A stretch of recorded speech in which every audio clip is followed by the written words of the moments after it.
வணக்கம். ஆஸ்திரேலிய தமிழ் ஒலிபரப்பு கூட்டு தாபனத்தின் இரவு செய்திகள். முதலில் தலைப்புச் செய்திகள். பயங்கரவாத தடுப்புச் சட்டத்தில் திருத்தம் மேற்கொள்வதாக ஐரோப்பிய தூதுக்குழுவிடம் ஜனாதிபதி தெரிவிப்பு. பண்டோரா ஆவண தகவல்கள் தொடர்பில் சுயாதீன விசாரணை தேவை. டிரான்ஸ்பரன்சி இன்டர்நேஷனல் ஸ்ரீலங்கா வலியுறுத்தியுள்ளது. திருகோணமலையில் உள்ள 100 எண்ணெய் தாங்கிகள் ஏற்கனவே இந்தியாவிடம் ஒப்படைக்கப்பட்டுள்ளன. சர்வதேச ஆசிரியர் தினத்தில் பாரிய ஆர்ப்பாட்டம். இலங்கை ஆசிரியர் சங்கத்தின் பொதுச் செயலாளர் ஜோசப் ஸ்டாலின் தெரிவிப்பு. ஆஸ்திரேலிய தமிழ் ஒலிபரப்பு கூட்டு தாபனத்தின் இரவு செய்திகள். செய்தி தயாரிப்பு இலங்கை செய்திகள் முருகையா தமிழ்ச்செல்வன். ஆஸ்திரேலிய உலகச் செய்திகள் வைத்திலிங்கம் ஈழலிங்கம். செய்திகள் வாசிப்பவர் சேனா பாஸ்கரன். தொடர்வது விரிவான செய்திகள். மனித உரிமைகள் தொடர்பிலான சர்வதேச இணக்கப்பாடுகளுக்கு அமைய செயற்படுவதாக ஜனாதிபதி கோத்தபாய ராஜபக்ஷ ஐரோப்பிய ஒன்றிய பிரதிநிதிகளிடம் இன்று தெரிவித்துள்ளார். மெரிஹானையில் உள்ள ஜனாதிபதியின் பிரத்யேக இல்லத்தில் இந்த சந்திப்பு நடைபெற்றது. ஐரோப்பிய ஒன்றியத்தின் GSP+ வரி சலுகை தொடர்வதற்கு ஏற்கனவே இலங்கை இணக்கம் தெரிவித்த விடயங்களில் முன்னேற்றம் குறித்து ஆராய்வதற்காகவே இவர்கள் நாட்டிற்குள் வருகை தந்தனர். பயங்கரவாத தடை சட்டம் தொடர்பில் இதன்போது விசேட கவனம் செலுத்தப்பட்டுள்ளது. பயங்கரவாத தடை சட்டத்தில் உள்ள ஒரு சில சரத்துக்களின் உடனடி திருத்தங்களை மேற்கொள்ள நடவடிக்கை எடுப்பதாக ஜனாதிபதி பிரதிநிதிகள் குழுவினரிடம் தெரிவித்துள்ளார். இதற்காக நியமிக்கப்பட்ட குழுவின் அறிக்கைக்கு அமைய நீதியமைச்சர் மற்றும் சட்டமா அதிபருக்கு தேவையான ஆலோசனைகள் வழங்கப்பட்டுள்ளதாகவும் ஜனாதிபதி குறிப்பிட்டுள்ளார். இந்த விடயத்தில் காலத்தை அடிப்படையாக கொண்ட தீர்வொன்று அவசியம் என்று ஐரோப்பிய ஒன்றிய பிரதிநிதிகள் கூறியுள்ளனர். கடந்த 2 வருடங்களாக நடத்தப்பட்ட ஆர்ப்பாட்டங்கள் மீது எந்த ஒரு சந்தர்ப்பத்திலும் தடியடி தாக்குதல், நீர்த்தாரை பிரயோகம் அல்லது கண்ணீர் புகை பிரயோகம் நடத்தப்படவில்லை எனவும் ஆர்ப்பாட்டங்களுக்காக ஜனாதிபதி செயலகத்துக்கு முன்பாக இடம் ஒதுக்கப்பட்டுள்ளதாகவும் ஜனாதிபதி கோத்தபாய ராஜபக்ஷ சுட்டிக்காட்டியுள்ளார். நாட்டின் உள்ளக பிரச்சனைகளுக்கு தீர்வு காணவும் நாட்டை முன்னோக்கி இட்டுச் செல்லவும் தமிழ் அரசியல் கட்சிகள், தமிழ் புலம்பெயர் சமூகம் உள்ளிட்ட உள்நாட்டு வெளிநாட்டு தரப்பினர் ஒன்றிணைந்து செயல்பட வேண்டியதன் அவசியத்தை ஐநா பொதுச்சபையில் தாம் சுட்டிக்காட்டியதாகவும் ஜனாதிபதி தெரிவித்தார். இந்த விஜயத்தின் போது அவதானித்த விடயங்கள் அடங்கிய விரிவான அறிக்கை ஒன்றை இந்த குழுவினர் ஐரோப்பிய பாராளுமன்றத்தில் சமர்ப்பிக்க உள்ளனர். பண்டோரா ஆவணத்தில் வெளிக்கொணரப்பட்ட தகவல்கள் தொடர்பாக இலங்கை சுயாதீன விசாரணையை உடனடியாக நடத்த வேண்டும் என டிரான்ஸ்பரன்சி இன்டர்நேஷனல் ஸ்ரீலங்கா நிறுவனம் வலியுறுத்தியுள்ளது. பண்டோரா வெளிப்படுத்திய நிதி கொடுக்கல் வாங்கல்கள் இலங்கையின் பொது உடைமைகள் தவறாக பயன்படுத்தப்பட்டதன் மூலம் ஈட்டப்பட்ட பணமா என்பது தொடர்பில் விரிவான உள்ளக விசாரணை நடத்தப்பட வேண்டும் எனவும் அந்த நிறுவனம் கேட்டுக்கொண்டுள்ளது. இந்திய இலங்கை ஒப்பந்தத்தின் ஒரு பகுதியாக திருகோணமலை துறைமுகத்தை ஒட்டியுள்ள 100 எண்ணெய் தாங்கிகள் ஏற்கனவே இந்தியாவிடம் ஒப்படைக்கப்பட்டுள்ளதாக எரிசக்தி அமைச்சர் உதய கம்மன்பில தெரிவித்துள்ளார்.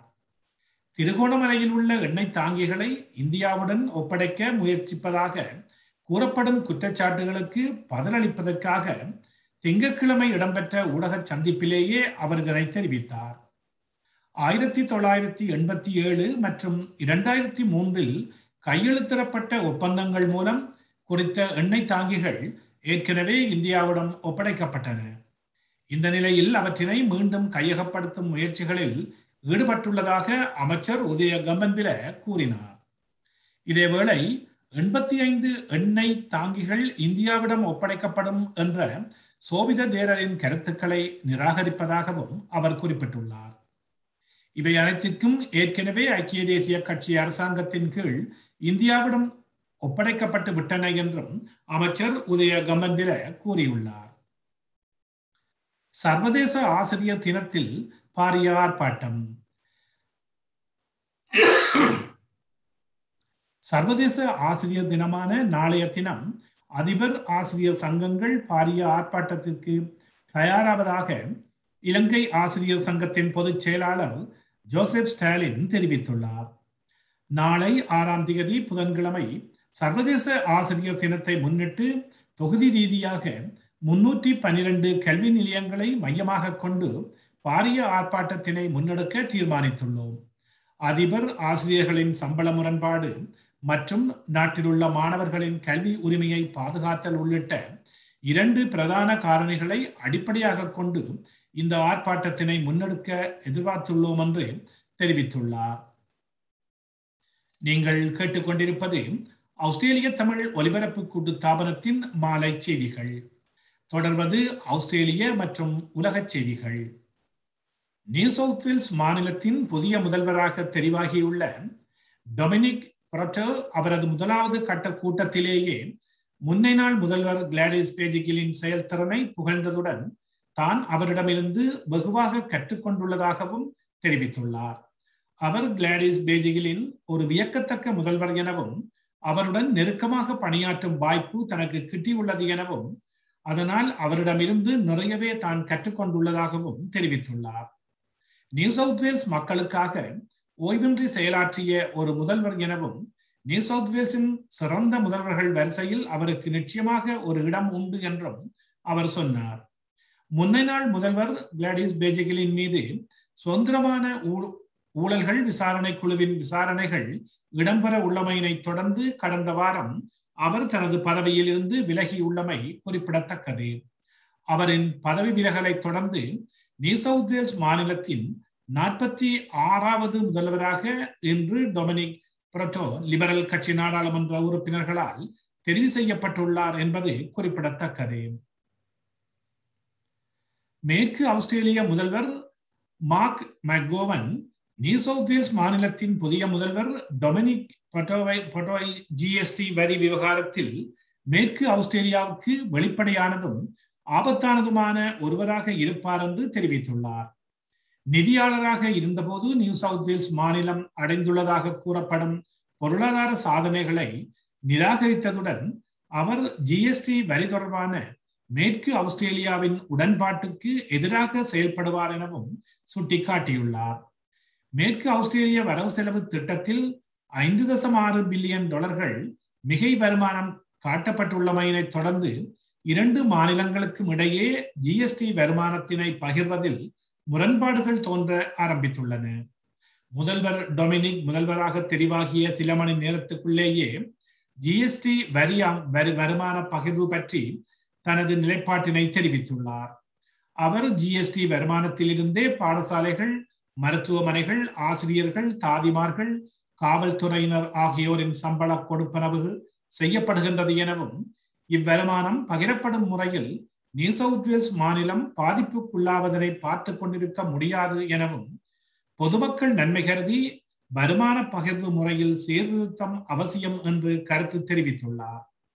மேற்கு ஆஸ்திரேலிய முதல்வர் மார்க் மெக்கோவன் மேற்கு ஆஸ்திரேலிய நியூ சவுத் வேல்ஸ் மாநிலத்துக்கு வழங்கிய உதவிகளுக்கு நன்றியற்ற முறையில் நடந்து கொள்கின்றது எனவும் அவர்களது பிழையான நிதி முகாமைத்துவத்துக்கு மேற்கு ஆஸ்திரேலியா மீது குற்றம் சுமத்த முயல்கின்றார்கள் எனவும் தெரிவித்துள்ளார்.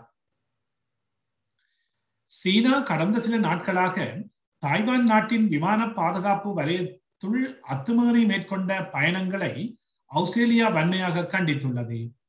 கடந்த சில நாட்களுக்கு 150 முறைக்கு மேற்பட்ட அத்துமீறிய விமானப்படை விமான பயணங்கள் இடம்பெற்றுள்ளதாக செய்திகள் தெரிவிக்கின்றன. அமெரிக்கா தெரிவித்துள்ள எச்சரிக்கையினை தொடர்ந்து ஆஸ்திரேலியாவும் இந்த எச்சரிக்கையினை விதித்துள்ளமை குறிப்பிடத்தக்கது. ஆஸ்திரேலியா தாய்வான் வான்பரப்பினுள் சீன போர் விமானங்கள் அத்துமீறி நுழைவதனை நேற்று திங்கட்கிழமை கண்டித்துள்ளதுடன் அச்சமூட்டும் முறையிலோ அல்லது அதிகாரத்தினை காட்டும் முறையிலேயோ செயலாற்ற வேண்டாம் என்று சீனாவை கேட்டுக்கொண்டுள்ளது.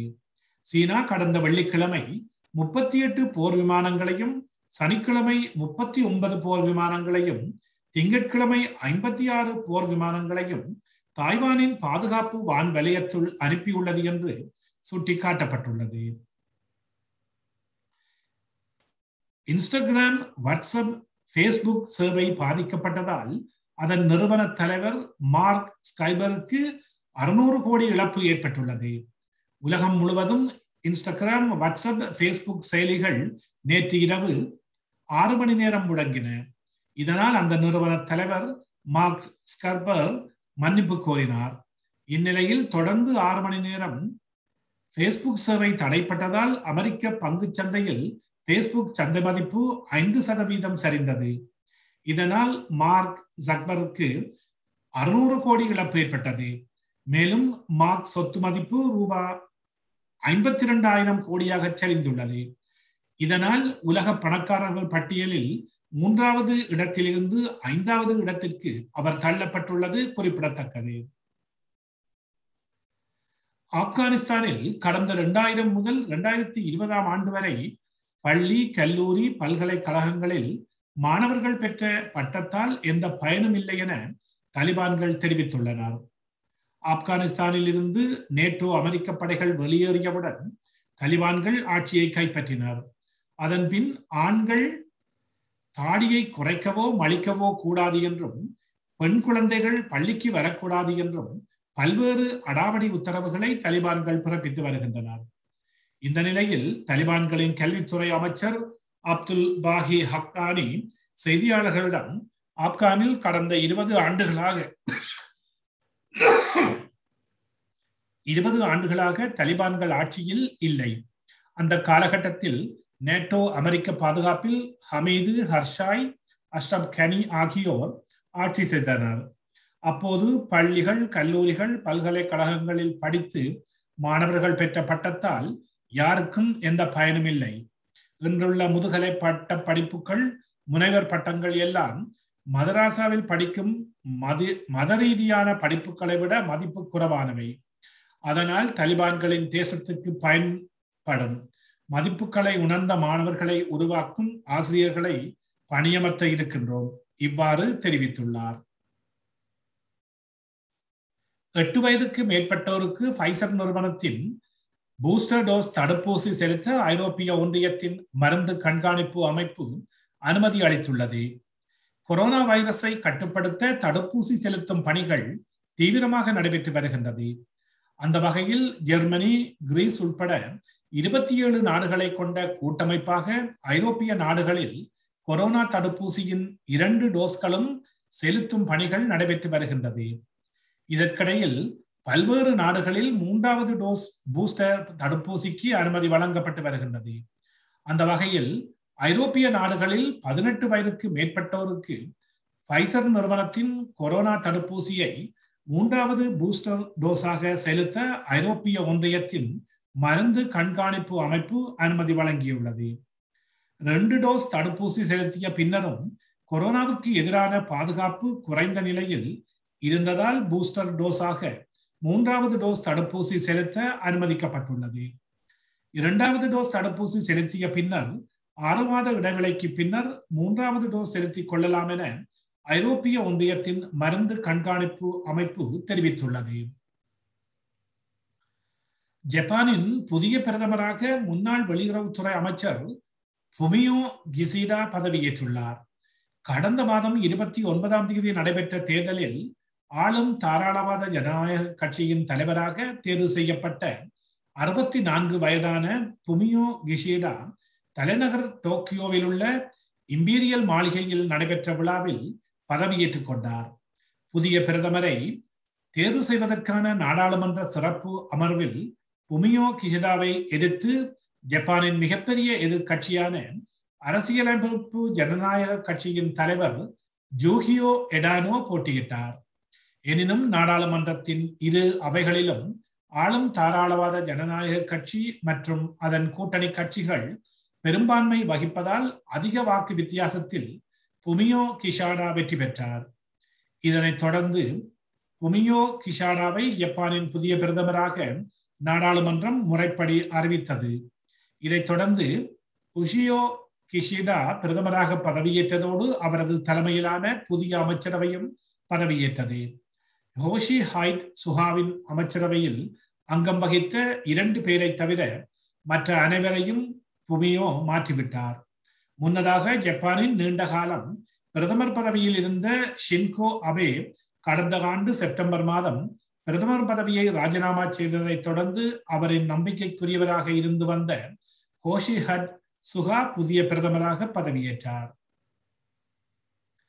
வெப்பமண்டல புயலான ஷாஹீன் பாரசீக வளைகுடா பகுதியை தாக்கியதில் ஈரான் மற்றும் ஓமானில் குறைந்தது 13 பேர் உயிரிழந்துள்ளனர்.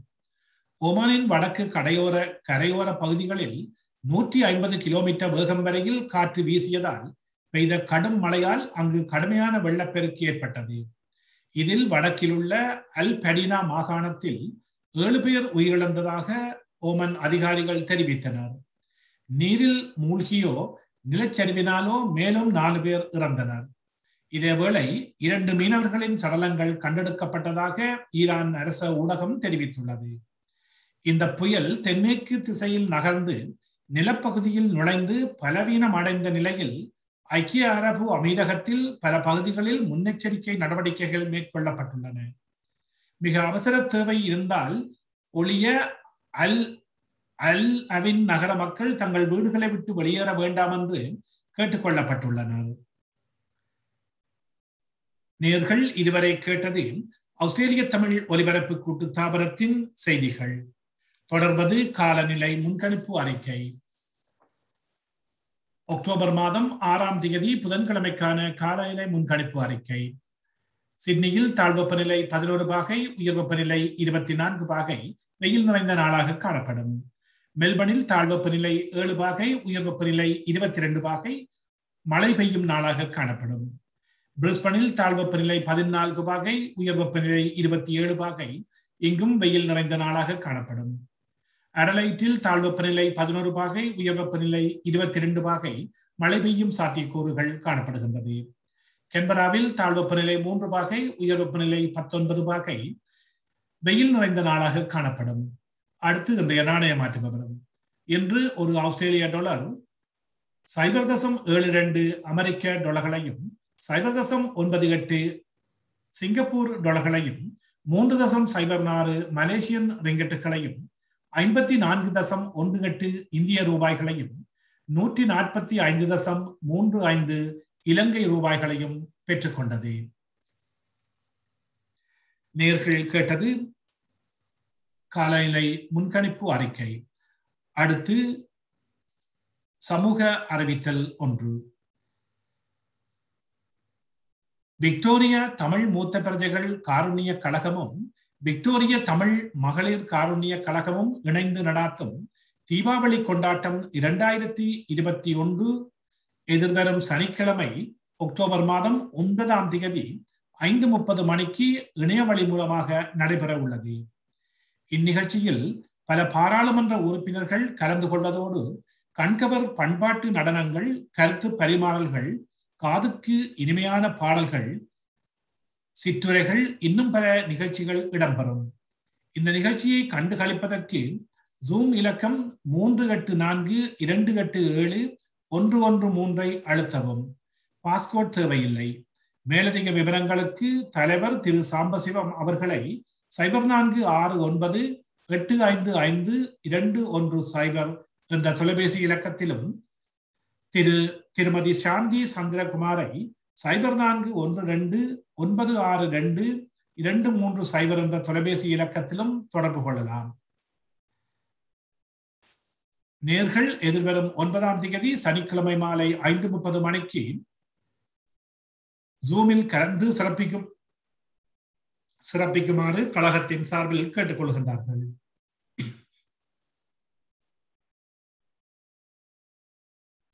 நேர்கள் இதுவரை கேட்டது ஆஸ்திரேலிய தமிழ் ஒலிபரப்பு கூட்டுத்தாபனத்தின் செய்திகள். செய்தியை செவிமடுத்த உங்கள் அனைவருக்கும் நன்றியும் வாழ்த்துக்களும் கூறி விடைபெறுவது உங்கள் அன்பின் அறிவிப்பாளர் சேனா பாஸ்கரன். வணக்கம் நேர்களே.